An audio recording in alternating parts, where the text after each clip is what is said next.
Je vous souhaite le bonjour à tous, à toutes, et bienvenue à notre Créa Live qui concerne la prise en main de notre formation. Je rappelle que le live, c'est un échange par chat, soit un live chat, qu'on appelle aussi Créa Live, puisque c'est un live de Créacours.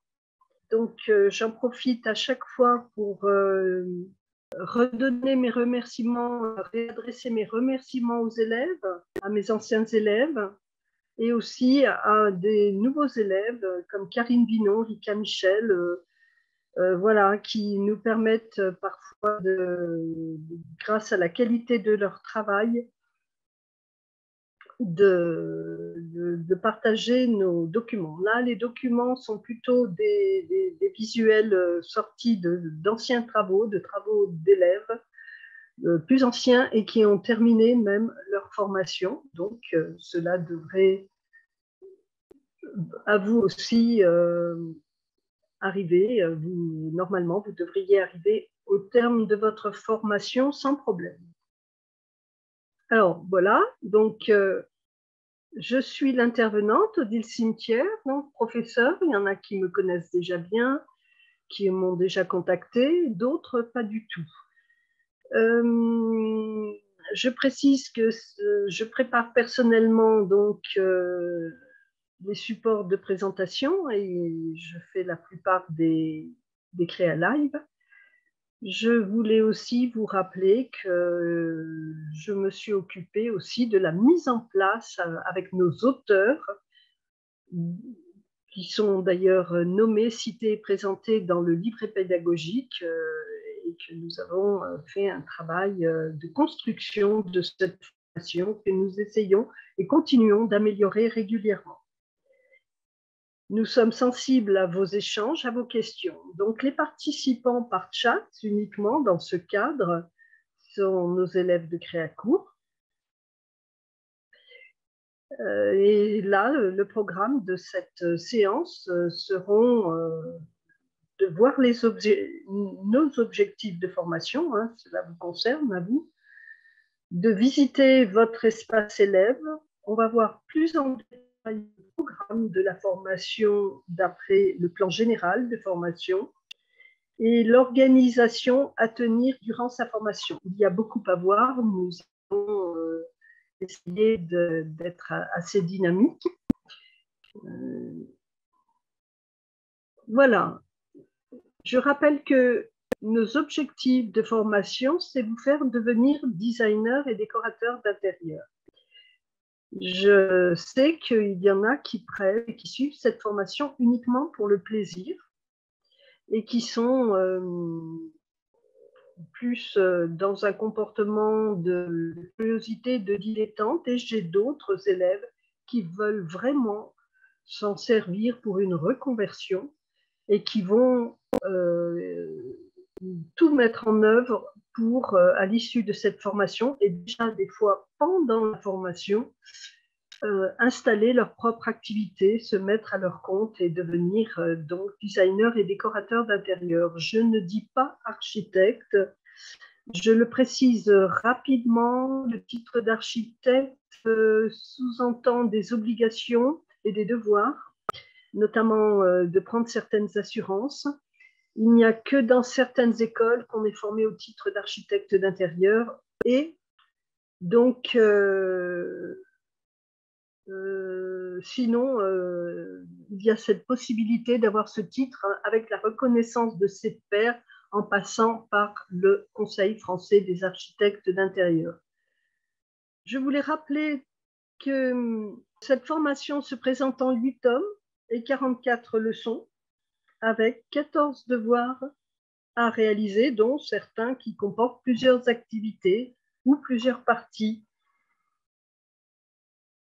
Alors voilà. Là, nous avons aussi comme objectif donc d'acquérir des connaissances complémentaires, de vous les faire acquérir, hein, c'est vous qui allez vous atteler à la tâche. Et je rappelle qu'il s'agit d'acquérir des savoirs, des savoir-faire, et ou alors qui complètent vos prérequis. Vous aurez donc des connaissances en termes de mobilier de designer, des connaissances sur les tendances, les manières de présenter et de vous affirmer. Vous aurez du travail plus de technique, de conception, de crayonné, de recherche d'idées. Vous aurez des représentations visuelles professionnelles à apprendre à mettre en place et de manière de plus en plus structurée. Il faudra aussi développer, donc je le mets un petit peu à part là, en exerce, ce qu'on appelle, vous aurez à développer des savoir-être, c'est-à-dire qu'en tant que professionnel du métier, et déjà maintenant en tant qu'élève, vous aurez à travailler votre relationnel, penser à une certaine déontologie, être dans la retenue, utiliser des méthodes adaptées, soignées, présentables. Et vous aurez aussi, comment dire, à avoir un excellent contact, être en capacité de présenter des visuels séduisants, mais avec une communication assez simple et efficace. Petite parenthèse là, concernant les savoir-être, attention, je mets en garde pour tous ceux qui vont sur le forum de Créacourt, ne vous en servez pas comme un vulgaire réseau social dont vous avez l'habitude. Si vous avez un problème, ne déballez pas toutes vos émotions sur ce forum. Pensez plutôt à me contacter, moi, en tant que votre professeur référent, pour trouver des solutions et donner des réponses à vos questions. Les autres élèves qui débutent n'ont pas forcément les réponses, sont eux-mêmes en difficulté. À la moindre difficulté, vous écrivez un message, on organise un rendez-vous téléphonique et tout se résout comme cela. Finalement, il y a toujours une solution à un problème. Alors voilà, vous avez tous eu l'occasion d'aller naviguer dans votre espace élève. Cependant, je vais tout de même, de manière un petit peu systématique et formelle, passer en revue le menu. Les menus. Tout d'abord, le menu accueil, qui vous donne des informations justement sur les interventions comme cela en live, sur les événements. Cette page d'accueil est tout simplement une sorte de portail, mais qui finalement ne vous délivre aucun message, si ce n'est des informations, on va dire, d'événements. Vous devez, comme pour tous les sites, avoir le réflexe finalement d'aller tout de suite vous informer sur les contenus des menus. Là, vous avez l'interface. Dessous, parfois, vous avez l'apparition donc des gros pavés. Moi, je vous conseille, si vous voulez rentrer dans le détail, utilisez le bandeau rouge. Le bandeau rouge propose des menus actifs. Quand vous cliquez avec votre souris, clic gauche sur, par exemple, vos cours, vous avez un menu déroulant qui vous propose plusieurs accès. Entre autres, les accès à vos cours.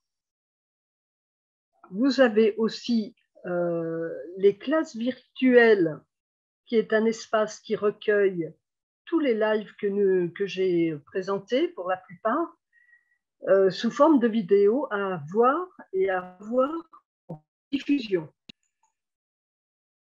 Voilà. Ensuite, la mise à jour de vos cours, cela ne vous concerne pas puisque cette mise à jour se fait de manière directe, c'est-à-dire nous corrigeons les supports, nous les relançons dans le circuit. Et quand vous ouvrez vos cours, s'il y a une mise à jour qui a été faite, eh bien voilà, vous l'avez directement, vous n'avez pas à vous en soucier. Les annexes pédagogiques, eh bien, nous verrons un petit peu plus tard de quoi il s'agit. Alors, voyons, une fois qu'on a ouvert, par exemple, les cours, vos cours, vous avez déjà dû voir que vous avez vos cours en ligne qui sont présentés, choisissez de préférence par tome pour une certaine logique. Moi, je vous le conseille. À part les personnes qui sont déjà vraiment très immergées dans le milieu et le monde du design et de la décoration, où on peut accéder par matière, la présentation dans votre introduction de vos cours en ligne, qui est le plan d'études générales, que vous voyez indiqué par la flèche, suit la logique des tomes.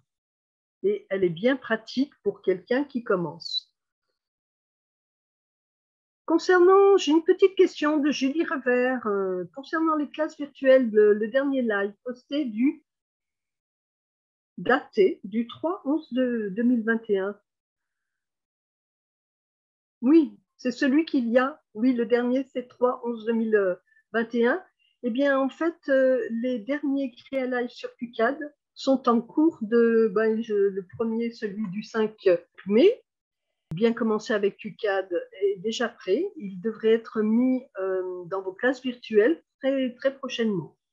Ensuite, pour celui du 19 mai, eh bien, il est en cours de préparation. Hein. Vous voyez, les démarrages, des fois, sont un petit peu difficiles. Donc, ces parties-là sont coupées, puisque cela n'apporte rien. Et il est en cours de préparation et il devrait suivre et il devrait être mis dans les jours qui suivent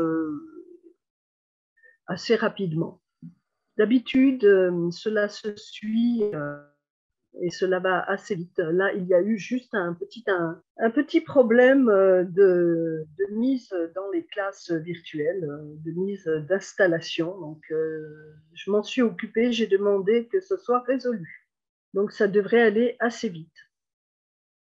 Alors, ensuite, toujours dans les cours en ligne, donc, si vous choisissez ensuite, par exemple, alors je sais qu'on ne voit peut-être pas très bien là comme ça, mais si vous choisissez dans tome 1, et non plus, et si vous quittez introduction, cette fois-ci, en dessous, vous avez la liste des leçons qui sont des fichiers que vous allez ouvrir.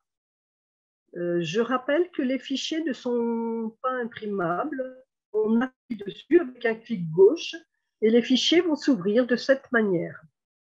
Alors, vous avez une présentation qui peut être comme ça pour la première page. Lorsqu'on ouvre, voici la présentation pour la deuxième page. Voilà, vous avez la double face. Là, vous êtes dans la version liseuse. On appelle ça liseuse.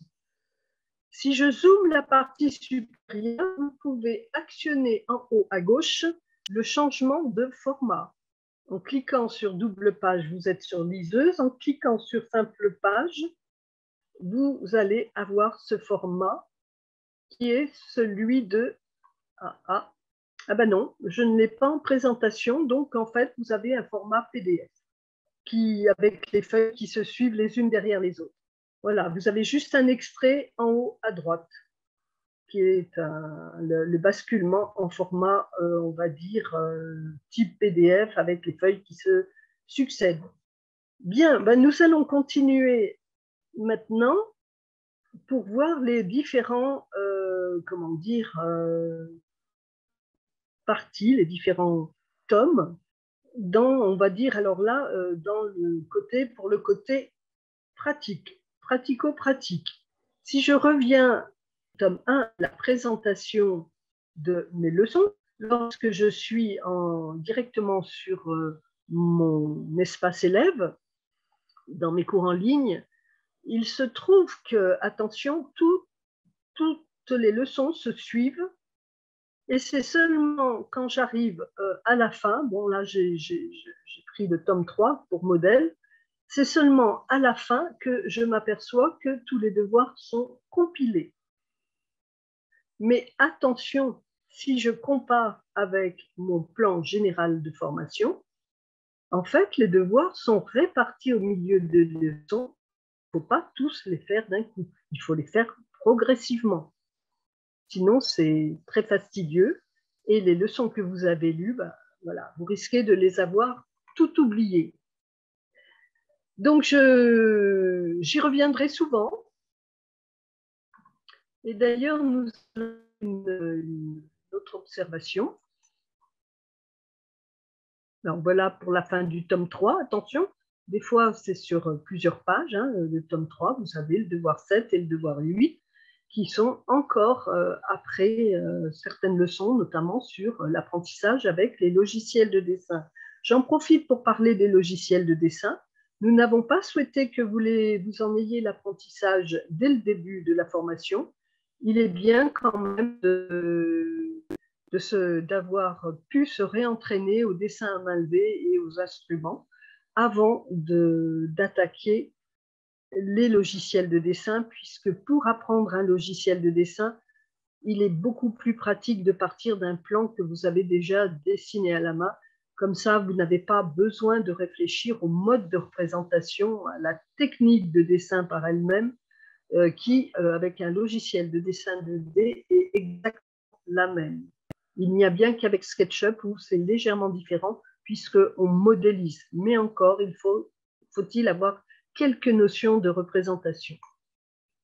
Alors, il y a quelque chose que je voudrais, peut-être qu'on pourrait le revoir auparavant. Il y a quelque chose, je voudrais attirer votre attention. Nous allons donc scruter le plan général de formation.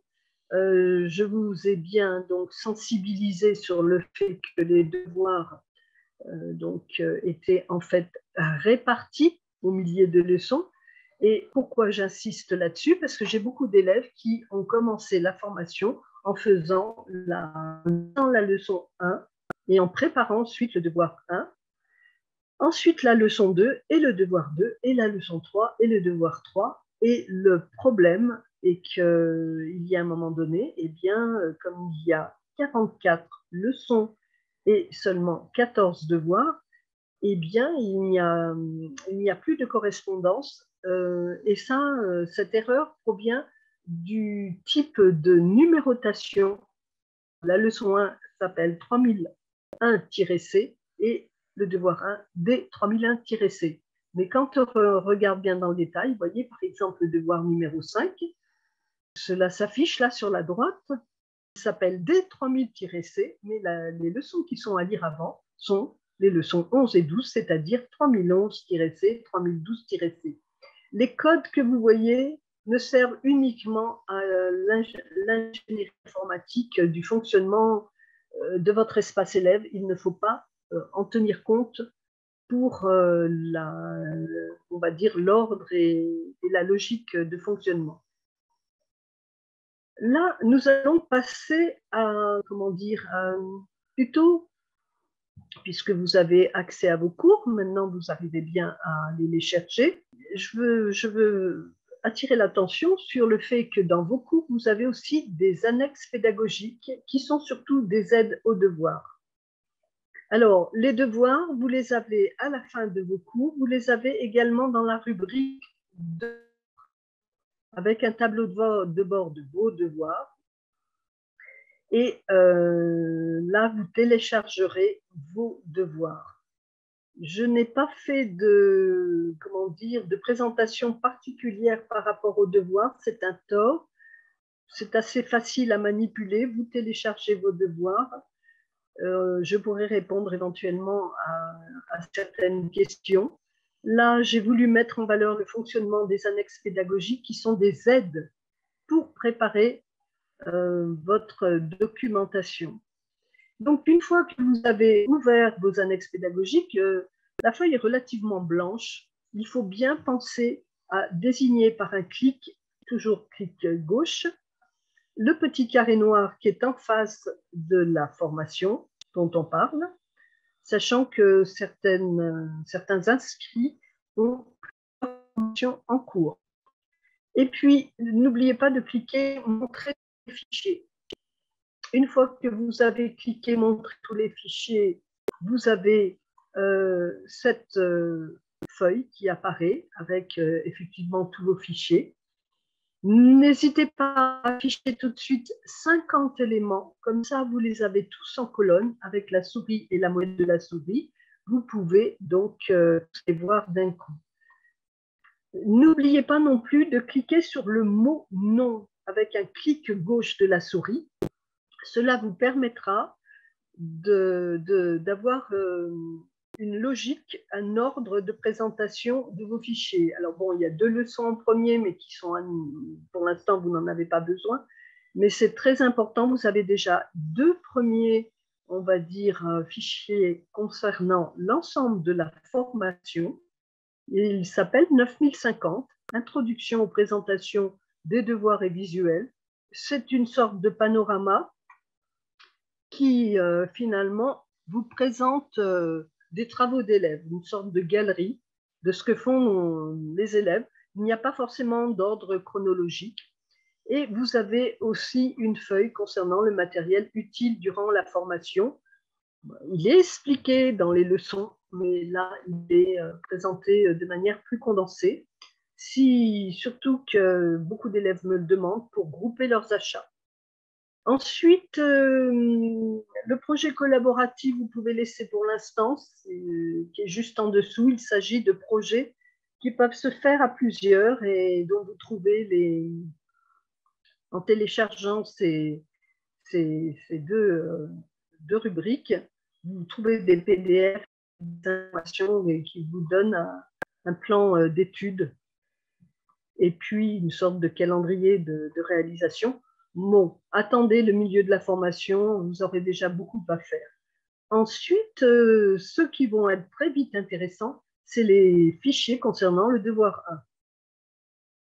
Alors, si je reviens au fichier d'introduction, vous aurez des présentations de visuels de travaux d'élèves. Pour le matériel utile, vous avez la liste du matériel de base qui vous est proposée. Si je reviens ensuite à l'ensemble de documentation des devoirs concernant le devoir 1, ce sont des aides pour réaliser ce devoir 1, vous avez différents documents qui sont soit des PDF ou même, comme à droite, comme présenté à droite, un support PowerPoint à compléter ou à modifier soit vous l'utilisez, vous avez déjà une partie qui est commencée et vous n'avez plus qu'à compléter, à changer les noms, à changer éventuellement vos logos. Vous pourrez supprimer les encadrements qui sont des consignes, qui correspondent à voilà, c'est un PowerPoint prêt à être utilisé. Il peut également juste vous inspirer et vous pouvez repartir avec votre propre création.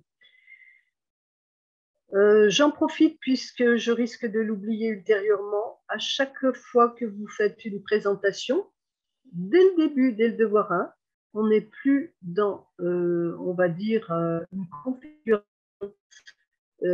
universitaire, mais plutôt dans la configuration de travail d'une école d'art où la production de vos recherches sont présentées et présentées de manière assez séduisante, flatteuse, agréable.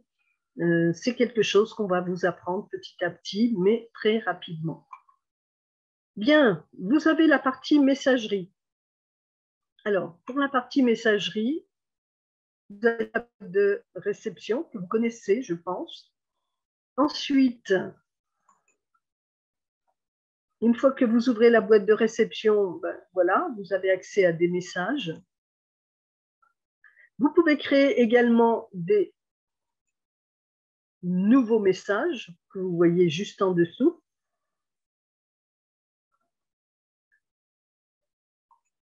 Pour créer un nouveau message, vous allez vous adresser soit à vos professeurs, soit à l'école, donc au bureau pédagogique. Ce qu'il faut donc bien penser de mettre, c'est désigner la bonne formation. Et dans support de référence, vous avez un menu déroulant et vous allez cliquer ce par rapport à quoi vous voulez parler.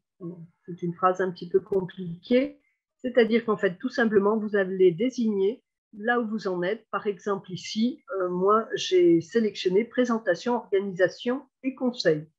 Le sujet, ben, voilà, c'est des conseils et vous écrivez votre courrier. Ensuite, toujours dans Nouveaux messages, et ça sera même pour tous les messages, vous pouvez choisir de joindre une pièce jointe, un fichier. Donc, quand vous cliquez sur choisir un fichier, il y a une fenêtre qui s'ouvre, une boîte de dialogue, et qui permet d'aller chercher dans votre propre espace intérieur, dans vos fichiers personnels de votre ordinateur, le fichier que vous souhaitez. Vous voyez là, dans téléchargement, en plus j'ai présenté le document en grandes icônes, donc on peut deviner que c'est le matériel durant la formation. Je le clique, je choisis et je n'ai plus qu'à ouvrir et il sera mis en pièce jointe. Alors, ce principe est valable pour beaucoup d'actions, y compris pour déposer un devoir. Vous irez chercher vos devoirs dans vos propres dossiers, là où vous avez rangé. Et je vous conseille d'ailleurs de ranger, de vraiment organiser vos dossiers, créer un nouveau dossier pour créer un cours, éventuellement laisser certaines petites choses dans votre téléchargement et votre bureau quand vous êtes en train de travailler, mais ensuite aller tout ranger dans un dossier créé à court et créer des dossiers par devoir et éventuellement d'autres. Voilà, très important. Pour ce qui concerne dans la messagerie, le contact des professeurs, vous avez contacté vos professeurs. C'est là que vous avez pour chacun des professeurs, vous voyez, moi je suis dans l'encadré en bas, sachant que le site que j'ai choisi pour mes captures, ben, c'est quelqu'un qui avait aussi comme formation la photographie de produits, packshot publicitaire. Eh bien, pour chacune des personnes, vous avez le numéro de téléphone et vous avez également les horaires. Je peux conseiller, dès que vous avez un problème, d'appeler directement sur ces numéros de téléphone qui permet d'accéder directement à nos postes en tant que professeur. Ne passez pas par le bureau pédagogique. Nous sommes là à disposition pour vous aider, pour vous soutenir, pour vous aiguiller. Il y a des élèves qui le font très régulièrement, n'hésitez pas. Ensuite, si je reviens à vos cours, vous avez donc l'accès à vos cours. Nous avons vu l'accès aux annexes pédagogiques, mais vous avez également donc l'accès aux classes virtuelles. Alors, classes virtuelles qui comprend en fait, qui contient, cet espace contient les chats que je suis en train de présenter une fois qu'ils sont terminés. On retrouve donc le titre, le contenu, la date et l'aperçu sur la droite. Vous avez également, chose très intéressante, sur le côté, la correspondance avec les leçons et les devoirs, sachant qu'il y a beaucoup en fait de la chat qui sont déjà anciens qui présentaient les tomes, vous pouvez encore les regarder, et vous avez des la chat qui présentent aussi beaucoup, on va dire, qui présentent des thématiques directement liées à la réalisation de certains devoirs, comme donc la mise en forme des premiers devoirs et de l'ensemble ensuite des devoirs. Et puis ensuite, vous avez aussi des lives qui ont été faits autour du dessin, du travail du dessin. Le dessin, un outil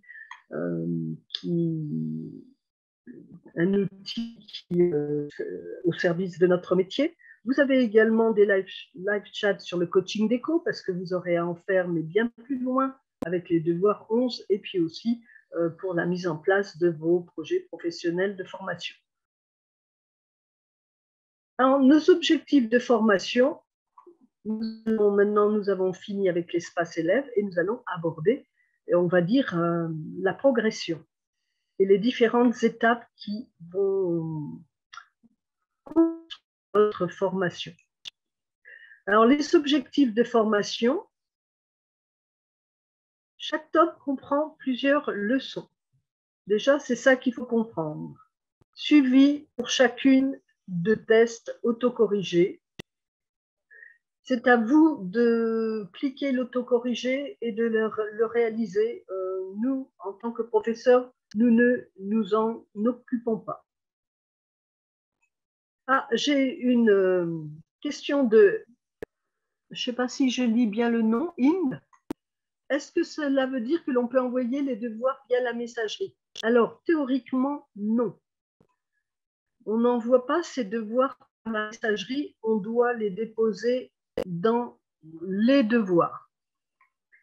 Exceptionnellement, si vous avez un doute, je ne vous cache pas que j'ai certaines de mes élèves qui m'envoient des morceaux de devoirs pour voir s'ils sont dans la bonne voie. Ça doit rester très exceptionnel. Si vous galérez pour envoyer vos devoirs, peut-être c'est parce qu'ils sont trop lourds.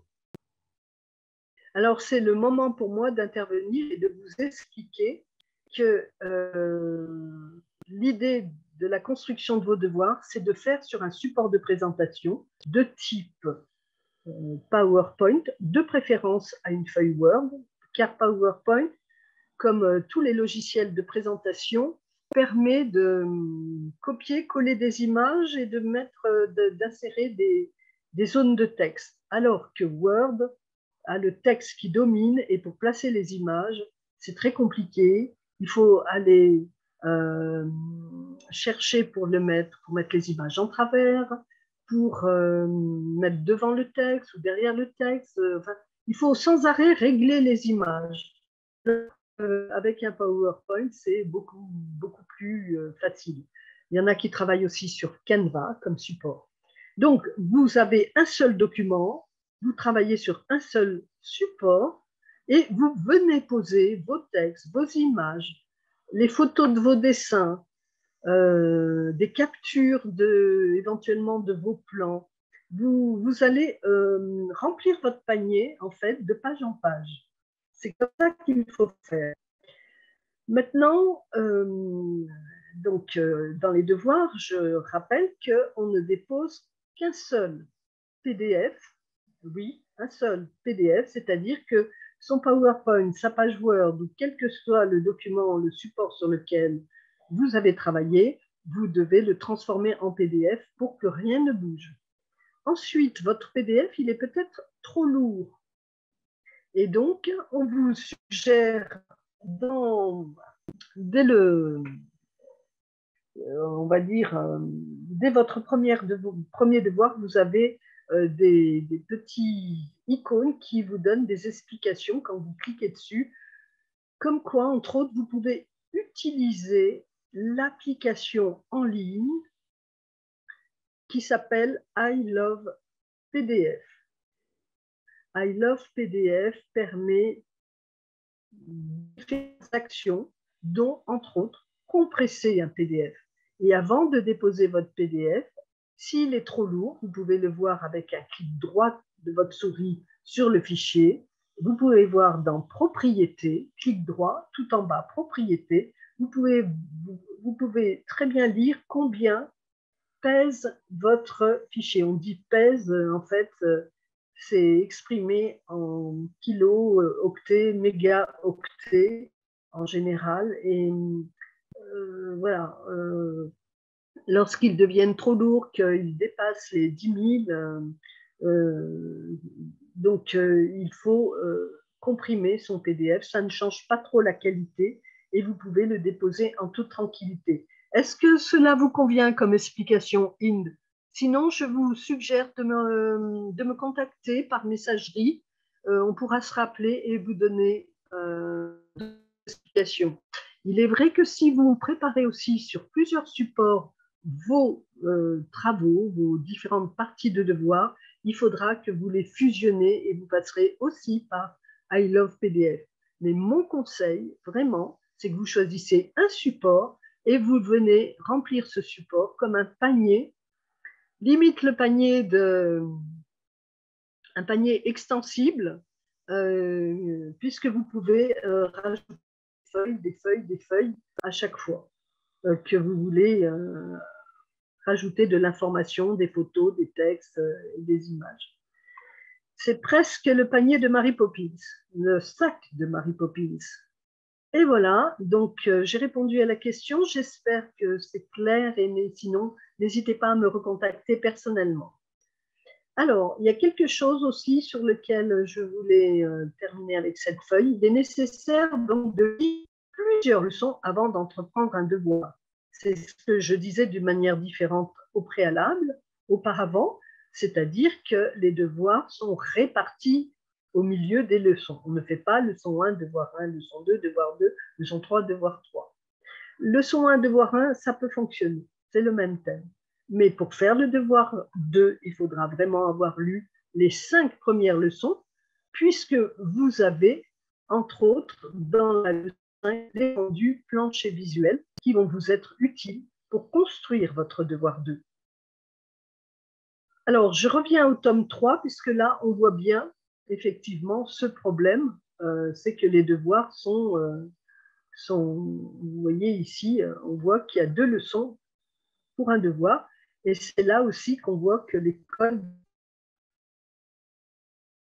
les rendus planches visuelles de la leçon 5, 3005-C, qui était à gauche, est très proche du code D3005-C de devoir numéro 5, qui est dans le tome 3, alors que la leçon 5, 3005-C, est dans le tome 1. Voilà. J'insiste parce que j'ai eu beaucoup d'élèves qui se sont fait piéger. Alors, nos objectifs de formation, donc le tome 1, comprendre le design d'espace et la décoration d'intérieur. C'est plutôt un tome, on va dire, qui vous prépare à l'environnement, au domaine d'intervention. Si vous avez choisi cette formation, c'est que vous avez déjà, en général, le goût pour la décoration, pour la transformation, pour ce qui est aménagement, pour ce qui est décoration et mise en place d'un décor, d'objets, de luminaires. Donc, vous avez quand même des bases. Vous ne partez pas sans rien. Mais cela permet donc de refaire un petit point sur la désignation, d'une part, la distinction entre design et décoration, les techniques du métier, comprendre une habitation. Bon, des fois, on les connaît bien, mais c'est bien de repasser en revue. Un rappel sur les principaux outils et moyens de représentation. Là, c'est moi qui m'y suis attelée. Je ratisse un petit peu large. Je vous parle de différents logiciels. Mais franchement, pour commencer, là, avec l'expérience que nous avons avec nos élèves, je vous préconise de vous contenter, en mode de présentation, d'utiliser un support PowerPoint ou équivalent. Vous avez différents équivalents avec, par exemple, LibreOffice ou bien Mac, qui, eux, vont utiliser Keynote. Et puis, même ceux qui travaillent avec un Drive vont utiliser Google Slide. Et il existe aussi des applications à disposition sur le net, comme Canva, que certains utilisent. C'est un petit peu compliqué, d'après ce que j'ai compris. Moi, je ne l'utilise pas. Mais voilà. Donc, le tome 1, comprendre le design d'espace et la décoration d'intérieur, c'est une approche progressive. Je fais une sorte comment dire, d'arrêt là sur quelque chose. C'est qu'après ce tome 1, déjà, vous aurez à créer des visuels. Allez chercher dans les annexes pédagogiques on va dire, ces modèles d'organisation de vos planches, parce que pour l'instant, ce n'est pas développé suffisamment bien dans la leçon 5. Donc, utilisez vos annexes pédagogiques concernant en particulier le devoir 2. Et puis, vous voyez, vous avez des planches qui vous donnent aussi des petites méthodes de composition des différents objets que vous allez présenter. Mais petit à petit, vous allez vous y faire. Je veux tout de suite aussi, pour la présentation de vos visuels, je veux tout de suite vous parler de l'importance de savoir détourer un objet. Quelque chose qui est redéveloppé un petit peu tardivement dans la leçon 20. Et vous pouvez le faire très facilement, cela, détruire un objet, en allant chercher un outil. Alors, notez bien, parce que ce n'est pas écrit, un outil qu'on trouve comme application gratuitement sur le net qui s'appelle Remove, ou Remove en anglais. R-E-M-O-V-E.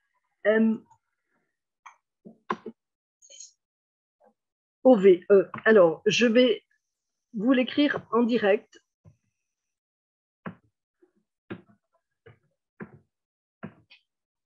Donc, je vous l'écris en direct. Ce sera très utile. Notez bien.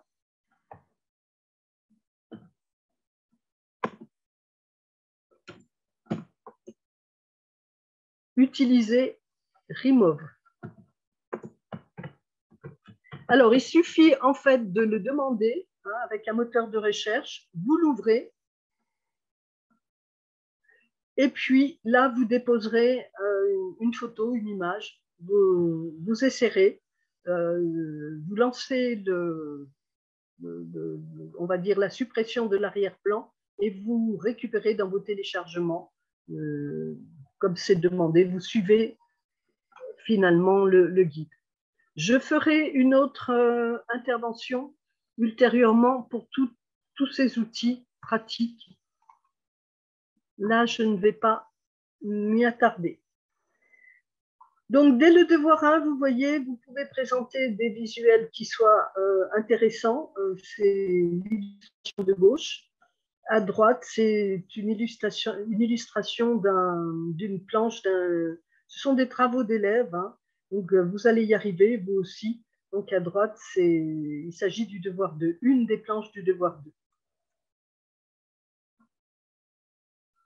Voilà, encore des travaux d'élèves. À gauche, il s'agissait d'un devoir plus éloigné.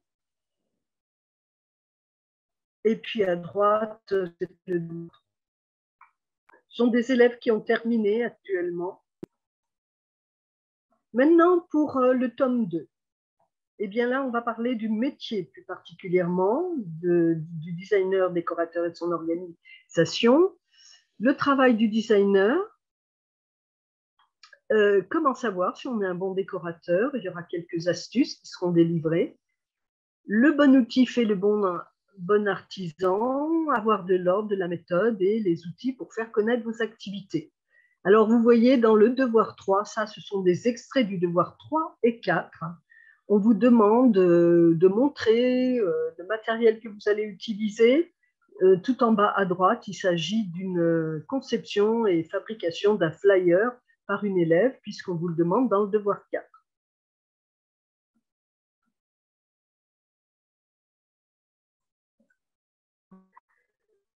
Ensuite, pour le tome 3, alors c'est un tome qui est assez conséquent et important, il ne faudra pas vous décourager.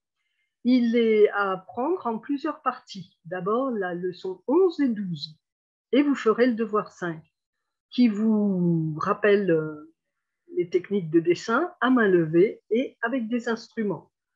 Ça s'appelle les bases du dessin descriptif. Je vous dis tout de suite pour que vous sachiez que le tome 5, plus tard, est consacré à cela, on va dire, davantage approfondir le dessin de plan, qu'on appelle des fois le dessin de plan d'architecte. Et donc, c'est important de s'y référer régulièrement comme une encyclopédie, peut-être pas trop au début, mais tout au long de votre formation, allez faire un tour sur le tome 7. On n'a pas voulu trop charger dès le départ. Il faut plus aller picorer des informations dans le tome 7 en complément de la leçon 12 qui finalement est une leçon très importante, même si chacune des leçons sont très importantes. Après, on continue avec tout ce qui est relevé d'état des lieux, prise de mesure, concevoir une maquette. Et puis ensuite, vous avez toute la partie qui concerne les perspectives. Le dessin de perspective et dans les illustrations, entre autres, des dessins de perspective de nos élèves. Vous avez les fondamentaux, les bases. Après, vous apprendrez également à construire des perspectives de manière plus spontanée, juste avec une ligne d'horizon, des points de fuite, et à les faire pratiquement comme on dessinerait un dessin à vue. J'insiste sur la leçon 19 qui concerne les rendus visuels de perspective. Il s'agit justement de ces perspectives et c'est là que commence vraiment, on va dire, l'opération séduction auprès d'un client. C'est bien en colorant vos perspectives. Là, je parle de perspectives dessinées à main levée. Après, bien sûr, nous allons voir les perspectives réalisées avec des logiciels. Alors, vous avez dans la leçon 20 le dessin 2D et 3D. À gauche, vous voyez des dessins réalisés avec QCAD et ensuite SketchUp, aussi bien en plan que des perspectives issues de la modélisation. Là, c'est une perspective d'une de nos élèves qui est très bien réussie, qui a aussi utilisé ce qu'on appelle un améliorateur de rendu, et on dirait que ce sont des photos qui ont été prises. Donc, vous découvrirez ça petit à petit, vous irez chercher aussi de l'information pour... voilà, les logiciels évoluent, donc on pourra en reparler au fur et à mesure à ce moment-là. La prise en main donc, des logiciels est volontairement, je le rappelle, positionnée en milieu de formation parce que c'est bien d'être déjà sensibilisé au dessin au travers de la main. Alors maintenant, un petit, on va dire, focus, faire un état des lieux, savoir préparer les plans avant d'y positionner ses mesures, prendre des photos pour prendre des vues de ce qui existe déjà. Voilà, on vous apprendra à faire tout ça aussi. Dans le tome 3, présenter des visuels, je reviens ensuite, là on l'a déjà vu, détourer, voilà, vous avez toutes les techniques. Proposer et organiser. Bien sûr, hein, donc, comme je le disais, dans cet apprentissage, vous allez acquérir des savoirs, des savoir-faire. Donc, les savoirs, c'est des connaissances, vous en avez déjà, vous allez les compléter. Ensuite, acquérir des savoir-faire, bon, il s'agit surtout justement de techniques, de représentation, de dessin, d'utilisation de logiciels et de présentation. On voit en haut à droite, par exemple, une planche d'une étudiante qui a positionné son logo, son nom, de quoi il s'agit, et à chaque planche, chaque visuel, de quel projet on parle. Ici, c'était la décoration d'un conteneur transformé en habitation. Normalement, on numérote aussi les visuels. Donc, je ne reviens pas sur l'importance d'acquérir des savoir-être. Ça viendra petit à petit. Et puis, j'ai beaucoup d'élèves qui ont déjà une maturité, qui ont déjà eu d'autres activités, une famille et qui sont déjà très au fait de, de quoi on parle en parlant de savoir-être. Le tome 4 et 5, c'est le cœur de la formation. Très important, donc là, ça y est, on revient aux préoccupations concernant la structuration de l'habitat, son agencement. On reverra tout ce qui concerne les relevés, mais on verra également des techniques de conception par zoning, la préoccupation des circulations, savoir si dans ce cas-là, on a des espaces qui sont trop encombrés ou au contraire trop vides, comment traiter et comment déjà se rendre compte, analyser au travers des écrits de notre auteur Bénédicte Régimon, vous avez la prise de conscience, c'est déjà très important pour ensuite que vous trouviez des solutions. Et parfois, donc, vous avez des astuces qui sont délivrées et des focus dans les leçons. Seront abordés aussi le mobilier, les revêtements, et puis les éléments qui influencent le design de l'espace et la décoration et qui contribuent au confort, c'est tout simplement les radiateurs, le chauffage, les cheminées, comment on appelle ça, tout ce qui est climatiseur éventuellement. Vous aurez le devoir 9 à l'issue de ce tome 4 qui se en activité. Quand vous ferez le devoir 9, n'hésitez pas à tout de suite aller voir dans le tome, suite au tome 4, le tome 5 qui aborde les effets produits par l'éclairage, les effets produits par la couleur et les autres éléments pouvant participer à la décoration. Vous aurez un devoir 10 qui concernera cas d'étude l'aménagement d'un local commercial avec pas mal de documentation pour connaître les envies du client. Ce cas d'étude est organisé à partir d'un projet réel dont je m'étais occupée. Ensuite, il y a à la fin du tome 5 quelque chose de bien particulier, ce qu'on appelle le coaching déco, qui est une préparation et qui va à construire le livret de conseils que vous donnerez et laisserez à un client pour qu'ensuite il gère lui-même la transformation. C'est ce qu'on appelle une étude de coaching déco. Donc, vous aurez dans les leçons, dans la leçon qui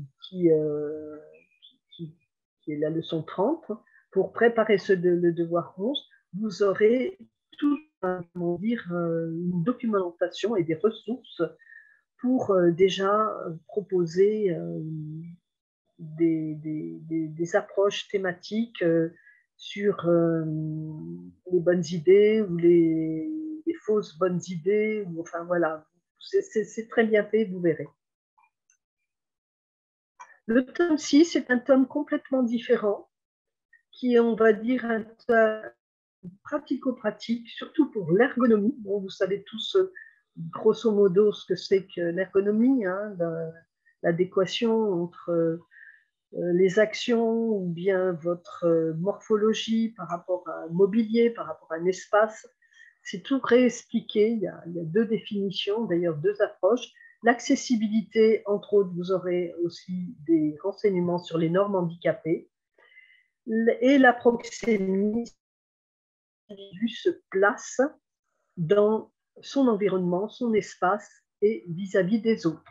Les dimensions, la façon d'appréhender l'espace et de le ressentir. Il y aura entre autres à vous, au travers de cette leçon, certaines notions dont il faudra prendre conscience, hein, qu'on sait déjà plus ou moins, mais tous les élèves du genre, par exemple, qu'une porte de WC ne doit pas plonger dans un salon et limite trébucher dans le canapé lorsque l'on en sort. Ou de la même manière, on n'ouvre pas une porte de toilette, de WC dans une cuisine ou une pièce à vivre. En général, c'est un dégagement, une entrée, ou alors on prévoit un sas intermédiaire. Voilà, tout ça donc sera justement abordé.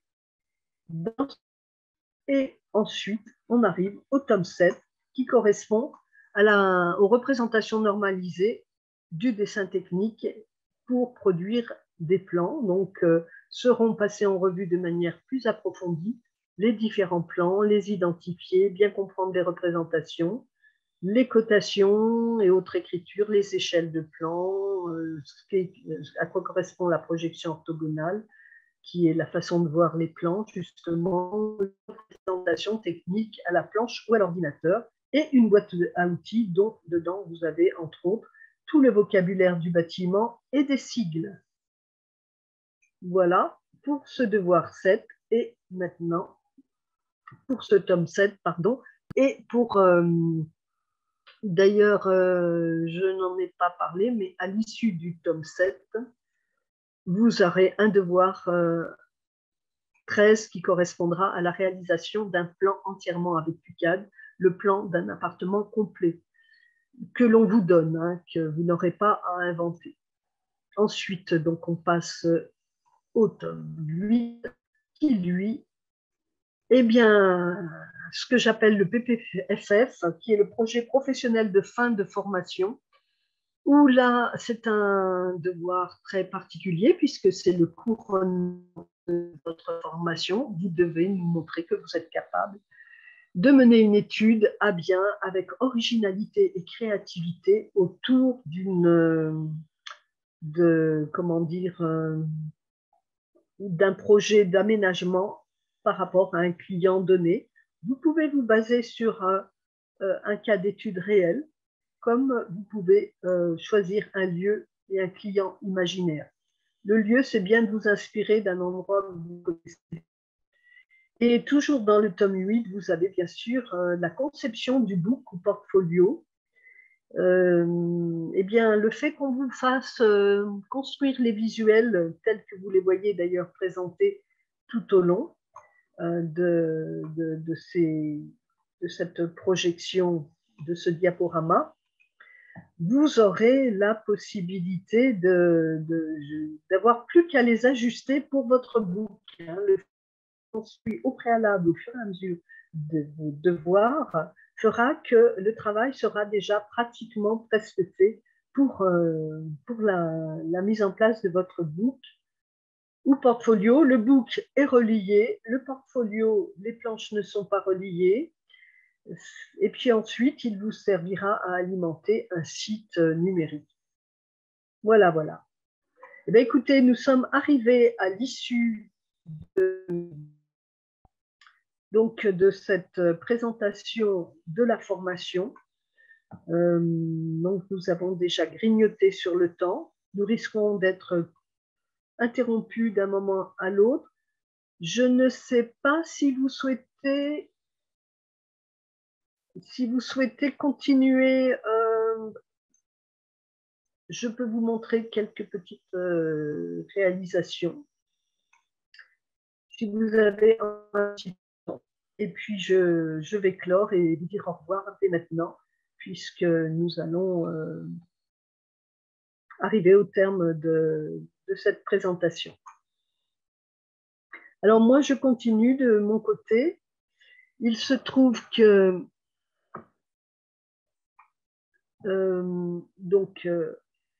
après vous avoir présenté l'ensemble des tomes, je voulais faire un petit focus sur, on va dire, la manière de concevoir son projet. Les premiers devoirs, comme le devoir 2 et 3, vous aurez à présenter un aménagement chez vous. Vous suivrez juste les étapes que l'on vous donne. Vous verrez plus tard que on vous proposera des techniques de recherche, d'organisation qu'on appelle zoning. Et, je vous conseille vraiment de suivre les leçons et de faire tous les devoirs. Sachant que pour le devoir final, vous aurez à montrer ces savoir-faire qui concernent, par exemple, la pratique et l'étude de recherche par zoning. Vous devez donc écrire un crayonné avec des feutres, avec des crayons pour que ce soit gai, stimulant, pour que vous ayez un certain coup de main. Sachez que tous les créateurs et les concepteurs, quel que soit l'univers, continuent de faire des recherches à main levée, avec un certain style, un certain brio, et que je vous engage à développer. Et ça, nous le verrons petit à petit, entre autres, au travers, par exemple, de démarches créatives qui sont un petit peu plus loin dans la formation, avec le devoir 12. Donc, voici des extraits de travaux d'élèves sur des crayonnés, des recherches. Là, c'est une présentation de coaching déco, des compositions vivantes. qui correspondent aussi à ce que vous pouvez faire d'un carnet de notes. Essayez d'avoir un carnet de notes pas trop petit où vous pourrez coller des échantillons, des idées, des petits mots. Et cela vous est présenté un petit peu plus loin. La construction d'une planche de présentation, là c'est le modèle type, on va dire, par frise. Il en existe d'autres. Il existe d'autres façons de faire. Des fois, il y en a qui utilisent la bannière. Voilà, une bannière, ce serait comme le rectangle blanc que vous voyez ici. C'est-à-dire par petits pavés ou ronds. Des fois, il y en a qui se servent de ronds pour indiquer les titres. Sachez que ce qu'il faut retenir, c'est que tout de suite, en premier, on doit voir votre logo, votre nom, le type de planche. Est-ce que c'est une planche qui donne les données du départ qu'on appelle planche de brief? Est-ce que c'est une planche concept? Est-ce que c'est une planche d'ambiance ou tendance? Ou simplement, vous pouvez mettre inspiration. Vous n'êtes pas toujours obligé de mettre le mot planche. Et puis surtout, remettez tout le temps le nom du projet de planche en planche.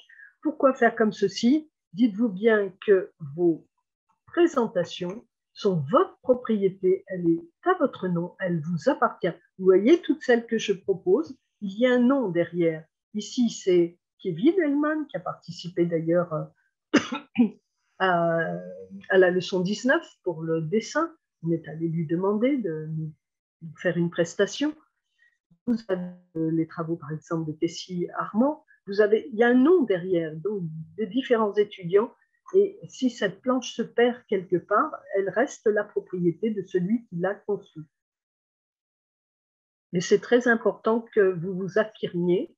Je rappelle que lorsque on donne son nom, on indique son nom, on indique, vous voyez, là c'est un mauvais exemple, j'ai mon élève qui avait mis, je n'ai pas pensé forcément de lui dire à ce moment-là, son nom en premier et son prénom en deuxième. En général, les créateurs mettent souvent, comme que ce soit dans la mode, que ce soit des peintres, que ce soit n'importe quel artiste, ils mettent en général leur prénom en premier. Donc, c'est des petits compléments anecdotiques. Voilà différentes planches de présentation. J'en ai quelques-unes aussi qui concernent le dessin à main levée, très important.